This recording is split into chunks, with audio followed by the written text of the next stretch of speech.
我们就把蛋糕的产量盯到一个我们从来没有接过的接单量，都是数学啊。所以要么你心力变超猛，要么你孩子别生那么多，这根本不符合物理的方法。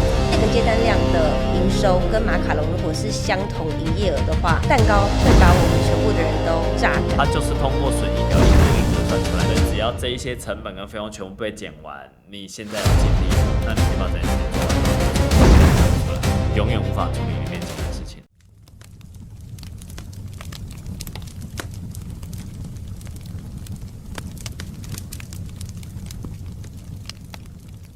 嗨，大家好，我是 King。嗨，大家好，我是宝格丽，我是在做那个主要是造型蛋糕跟马卡龙这样子。然后我们做的马卡龙比较特别，它是那种韩国发迹的那种厚馅马卡龙，就是马卡龙原本是薄薄的这样一个，那我们现在是把它变成比较厚，然后中间的内馅呢，它可能是那种双层的。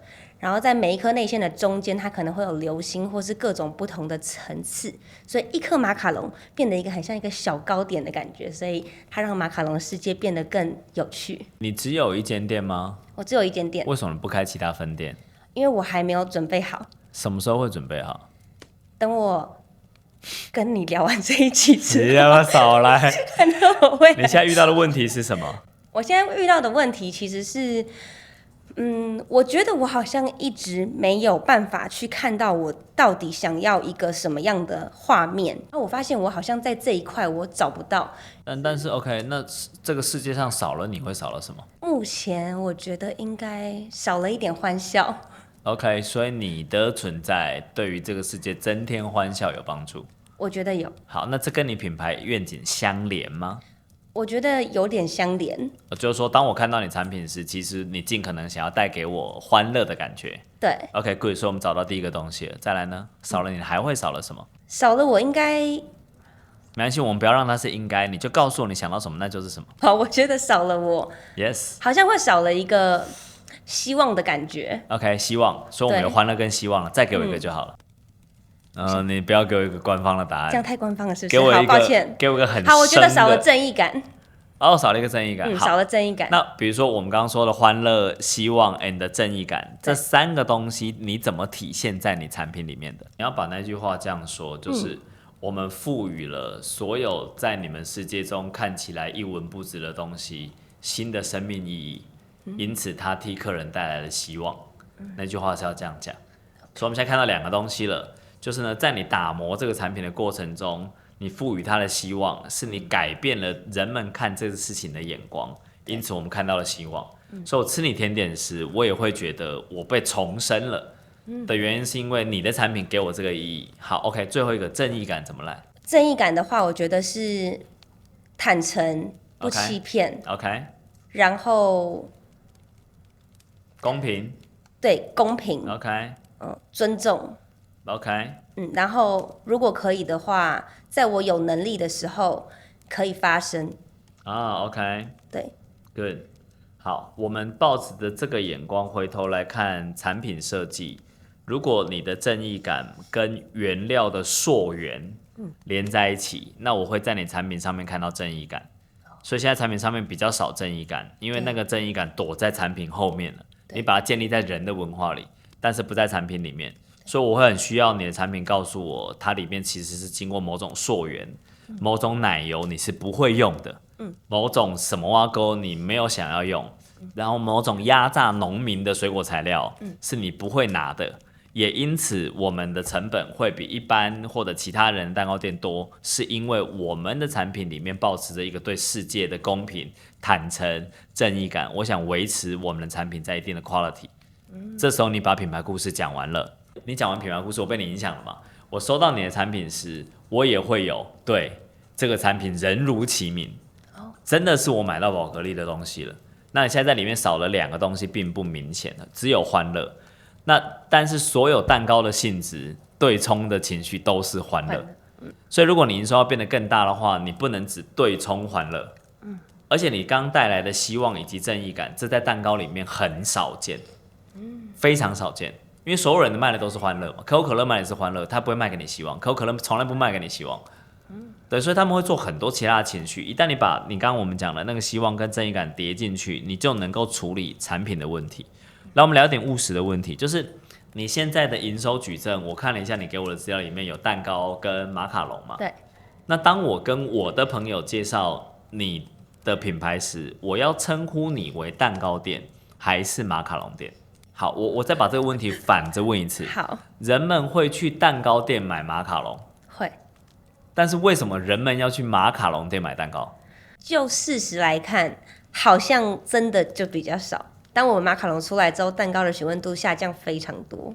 因为它就是一个大品类能容下小品类，对所以蛋糕能容下马卡龙，对也可以容下巧克力蛋糕，也可以容下肉松面包。对，但是如果你开了肉松面包专卖店，它就容不下蛋糕，所以你在品牌宣传上的品类摆错位置。当然这有个好处，就是说你会成为马卡龙第一。对，Lady店可以卖马卡龙，这个没有问题。但是另外一间专卖马卡龙的人，他卖蛋糕就不容易。对，可以理解吧？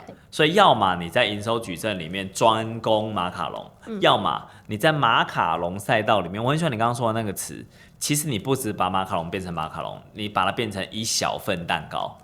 所以如果你把它变成小份蛋糕，那这就在马卡龙能够消化的概念之中。但如果你要用马卡龙为母亲，大蛋糕为小孩子，这个概念不相容，而这个概念卡住了你营收增长。所以你要换逻辑，换成我们其实是用马卡龙的精致技巧做出的特色蛋糕，这时候特色蛋糕跟马卡龙可以相容。对，所以你的结构错了。所以你只要打一个口碑，叫做生日不吃大蛋糕，生日吃小蛋糕，而且马卡龙等于小蛋糕，搞定，你就可以取代掉原本蛋糕市场啊！你还可以做完一件事情。你会在原本的工作人力下，他们没有改出复杂的东西，他们就可以得到一样的效果。而且小蛋糕其实事实上啦，所追求的工艺比大蛋糕难很多。再来还有什么问题？我想问的事情是，因为我们目前的状况是，就是马卡龙跟蛋糕的营收真的是差很多。那差很多之后，大概是几比几啊？大概我觉得是什么9:1这种。哦，然后其实今年我们有做一个，我们测试过非常，就是为了让蛋糕再起来，其实我们每一年的状况都是淡季的时候，我们觉得大家都会有生日，所以我们个人认为蛋糕它其实是一个甜点的刚需，我可以这样想吗？它是一个高情绪溢价的产品，对，适合特殊节庆。OK， 好。然后呢，所以我们会想说，我们冲冲看蛋糕，就是因为其实我们一直以来蛋糕非常好吃，所以我们一直都有回流客。那我们想说，在父亲节跟母亲节的时候，我们想要努力让它的营收再往上，所以我们今年做了一件事情，就是我们父亲节我们还包含了下广告，然后我们就把蛋糕的产量盯到一个我们从来没有接过的接单量，但那个接单量的营收跟马卡龙如果是相同营业额的话，蛋糕会把我们全部的人都榨干。所以我有没有一个方式，就是叫做双增长，有弹性使用人力，双增长，也是双增长，弹性使用人力。然后它弹性使用人力它是怎么样？因为你里面写说你会开课嘛，如何成为一个菜鸟蛋糕师傅？进阶蛋糕师傅，做出造型蛋糕的蛋糕师傅，你的学生是不是未来的高机动人员？所以你现在开课是对的，你的开课会解决人力问题。当然，但我们后面还有一个大问题要谈了，你的心力问题。但是事实上，你要把兼职人员加正职人员的成本算在蛋糕里，这才是你蛋糕真正的获利。又或者你是正职人员继续做蛋糕，那有一笔叫做奖金分润，要给到正职人员，不然他绝对不可能把这事情做更久。他会告诉你，老板，我们明年不要做蛋糕活动，其实有点累，他们会讲。但是明明那就是你的大档期啊。明明那可能一个月可以多做好几百万，我们为什么要 drop 掉这个生意？那我有个问题是，有没有可能只做马卡龙？对，这个问题问得很好，但我们要换个角度去理解它。你告诉我节庆的时候大家就会买蛋糕，因为蛋糕等于仪式感、隆重的、你有准备的、有创意的、奢侈的 ，maybe 它是这种情感的东西。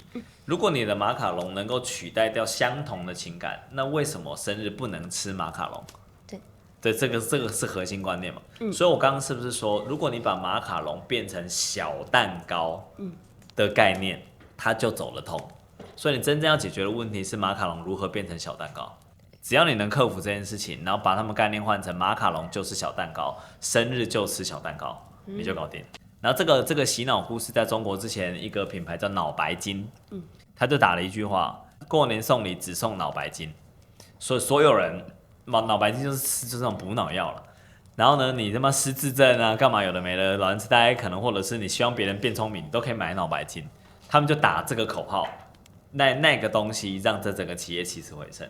所以你要打一个广告，生日不吃大蛋糕，只吃小蛋糕。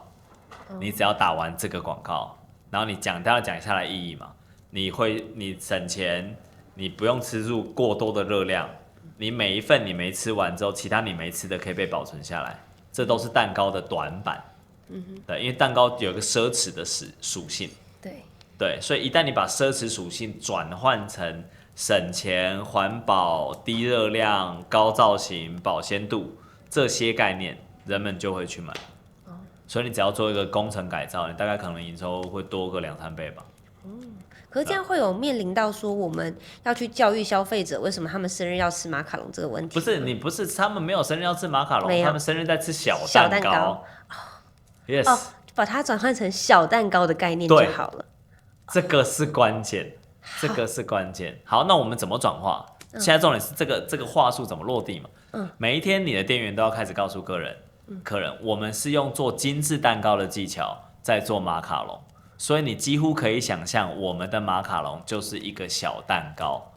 从今天开始 ，every day， 逢人你就讲，逢人你就讲，他们就会慢慢觉得，对啊。上次那个谁，他有吹小蛋糕啊。一旦客人开始形容你是小蛋糕店，对，你就中。我就中。Yes， 了解。对你去看订单的变化，如果客人开始跟你订东西，会说老板我要订一个小蛋糕，你就知道这个 idea 中。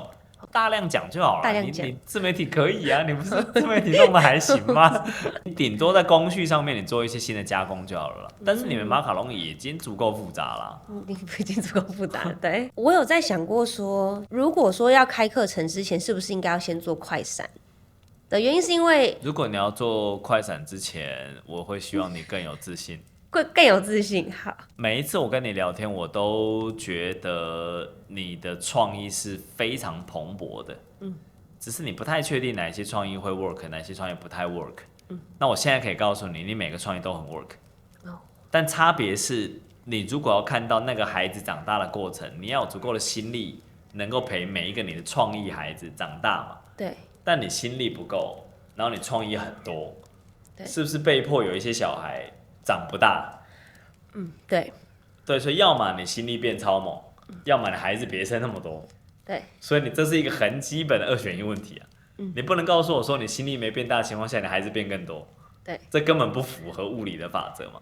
所以此时此刻你现在要决定，你到底要孩子生更多，还是心力变更猛？那我其实有发现，我的心力一直很不稳定的原因，是因为我觉得我好像您之前有提到的自信跟他信的问题，就是我身旁的团队，他们只要没有给我一个强心针，我就会觉得我有点太过于听别人的意见。那没关系，你就现在在你的办公室或者店面放一面镜子，上面就写你是最棒。然后你帮我设计一个路径，这是一个我们称之为叫做自信工程的路径阶段。你先稍微有点意识的在你店里面进行你本来在做的事，但是你去看一下，当你在进行那些日常在做的事情的时候，什么 part 你会看到某些东西，在那些地方放上我刚说的那个镜子，上面就写你是最棒的。所以每当你做马卡龙做到一半，你可能在分析的时候，你看到那个镜子，你会看到你自己，对，你就知道那一刻你该做什么。不要再靠其他人给你任何东西了，他们都不是你，他们给不了你要的东西的。那他会有一个因为我跟我妹2个人是合伙做这个生意，对，其实我们2个算是非常相辅相成，但是有一个东西落差有点大，就是他对未来的想象跟我的差别很大。OK， 他是怎么样？他比较是属于他会想要做甜点给他身边的人。OK， 但是我的话，好像比较会一直往商业的角度去思考，明年可以怎么样更大。没有，你们做的都是对的啊，只是翻译不一样啊。翻译不一样。你是做蛋糕给全世界的人啊，然后你的愿景兼容了它。那能让人们走去更大愿景的方法是数学，不是玄学啊。因为愿景不落地就是梦想嘛，那个都没有实际意义的、它就是通过损益表一格一格算出来，每天卖出多少蛋糕，客人要说多少事情，都是数学啊。所以你跟他会相辅相成的原因，是因为他更抽象，你更具体嘛。抱歉，我更抽象，他更具体。也可以啊，逻辑也是一样的意思啊。但总有人要解决商业问题的。对，就无论你是你或是他嘛，总有一个人要解决商业问题啊，不然你们怎么可能走得更远？一个明星被创造出来的时候，他们的功用就是去无止境的感动粉丝，但是他的商业计算机来自于他的经纪人 and 他的公司啊，他不可能不这样组合的，因为他的公司不会变成艺人，他也不会艺人也不会变成公司。对，所以他们一定要是合作，很正常。因为我一直在卡在开课程跟先快闪的原因，是因为快闪它某一方面是我用来思考我们淡季可以怎么样做到，因为我们四象限矩阵，淡季很旺，所以横向是很旺跟很淡。对 ，OK， 上面是淡季跟旺季，OK， 所以你会有个淡季很淡，对，淡季很旺，旺季很淡，旺季很旺。那旺季很旺，你现在在这个象限里面我们就不讨论。然后你有个象限叫淡季很淡，对，所以它有两种处理方法：淡季继续很淡，或者淡季很旺，或者淡季变旺季。你大概有这3种策略，所以你可以去想啊，我们有一个策略，专注旺季超级旺，淡季我他妈的全部员工放假，这是一种策略。另外一种策略就是我们想办法让淡季变得不这么淡，淡季变成很旺。对，那你现在在处理淡季很旺，对，如果我是现在的你，对，我会让它淡季继续很淡。对，但当然每个人我给的建议是不一样的。对，因为你去解决淡季很淡的问题 ，VS 你让旺季更旺，你又没有到天花板。那我会有人力的问题。对，我们刚刚不是说了，人力的问题通过你开课里面招募实习学生啊。对，因为蛋糕的基础工程里面的基础建制的那一些是属于低阶人力就可以完成的。对，上面的东西才是老人家要完成的。对，所以你大量开课，你就可以收集到很多能够完成基础工程的人啊。为什么你一定要有正职？I mean， 所以你整个组织架构里面，我们从损益表开始看，你的费用里面有一个叫做人工的固定费用，而且你的费用很接近成本。对，因为你的蛋糕是由人工做出来的，所以你有人工成本 and 人工费用。所以你在旁边里面你要有个机动的费用啊。对，那你的机动费用跟固定费用如果拆开来，那个机动费用是不是否你机动会产生的事？更多的 pop-up shop， 更多的订单及时暴涨，那些人力就是用来搞这个事的对啊，那课程不就可以招募那些人？对，所以你现在开课程、开 pop-up shop 都是对的，只是你的意图，如果是你希望解决淡季不要这么淡的话，那我劝你现在先放弃这个想法。不是这个想法不能做，是它不是 right time，它不是一个对的时机做这个事情。你在明年的某一个时机点，你做这个事可以。那为什么我会这么说？因为你要解决淡季更淡，我们想到都是提高产能嘛。对，提高产能是不是卡住人力问题？对，人力问题是不是跟课程问题有相关联？对，好，所以我们再逆推一次，当我们解决课程问题时，我们可以解决产能问题，我们就能够解决更多 pop-up shop， 我们就解决淡季更淡。对，所以如果你立刻谈淡季更淡，你要解决3件事。但如果我们现在只谈课程，我只要解决1件事，所以你现在解决淡季更淡，这个路很远，它不在现在。你现在要立刻解决的话，这个路径不对，你心力立刻放错地方，你就觉得异常疲劳了啦。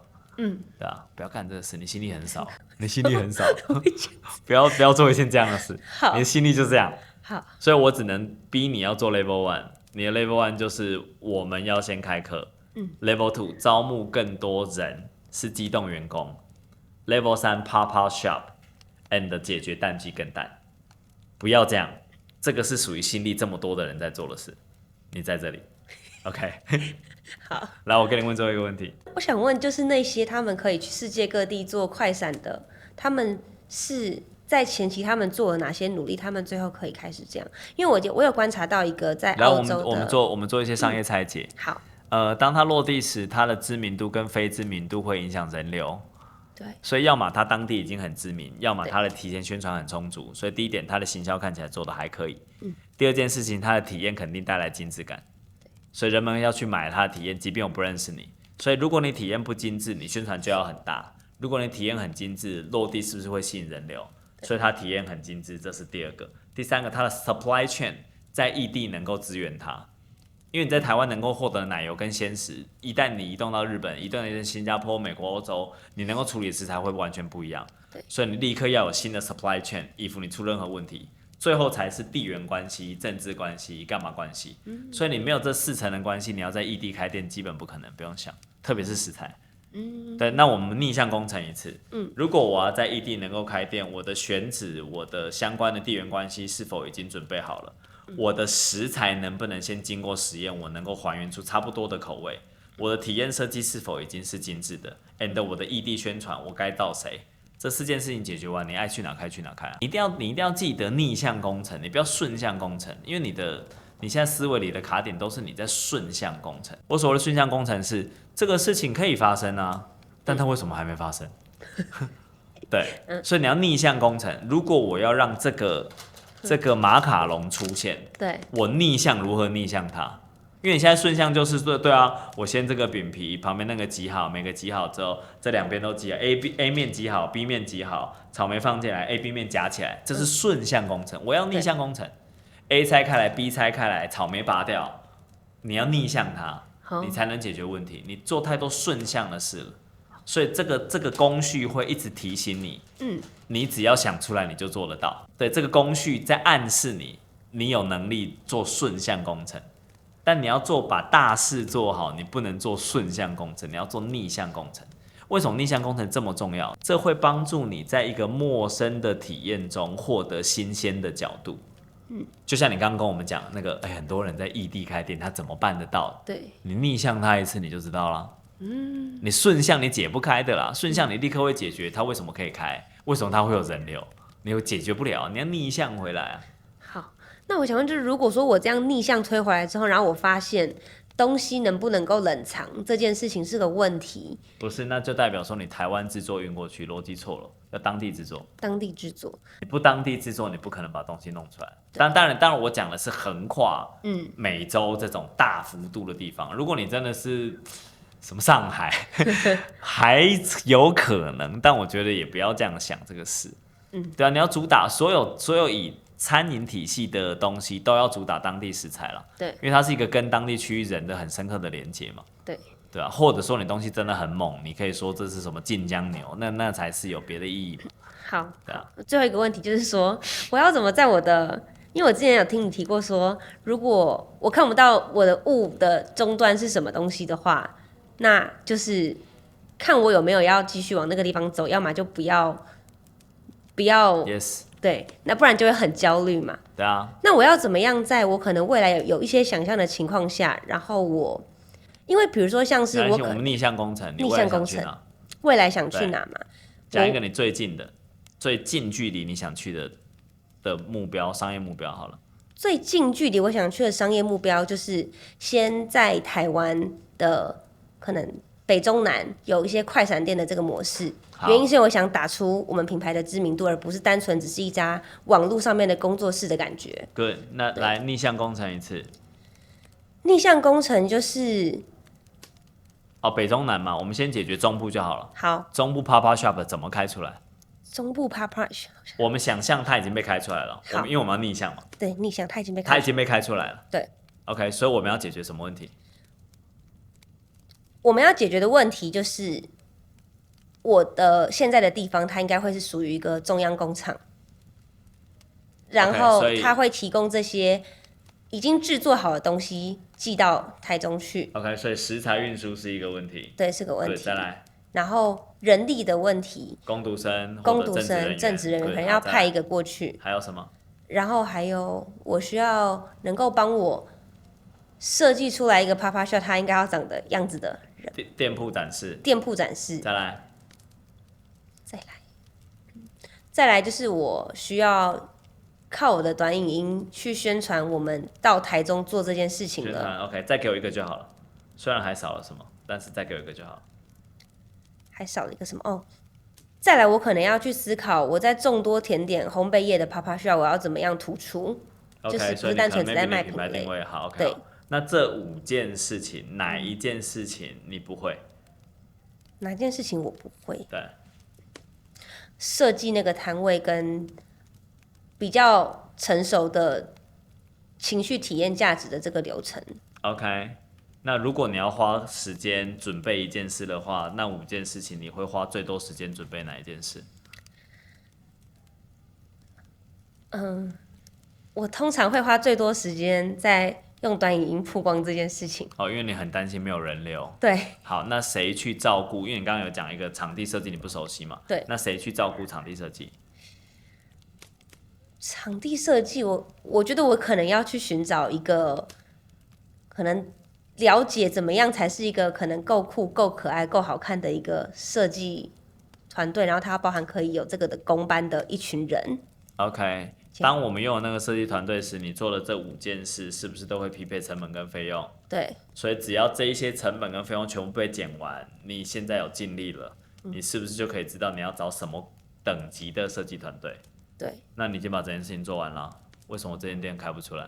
好，对啊，你要逆向工程，如果你不 OK 逆向工程的话，你永远无法处理你面前的事情。你只能处理你已知的范围。对，你无法处理你未知的范围，未知的范围你只能逆向工程，了解。对啊。好，感谢你，谢谢谢谢 Kim，谢谢，拜拜拜拜。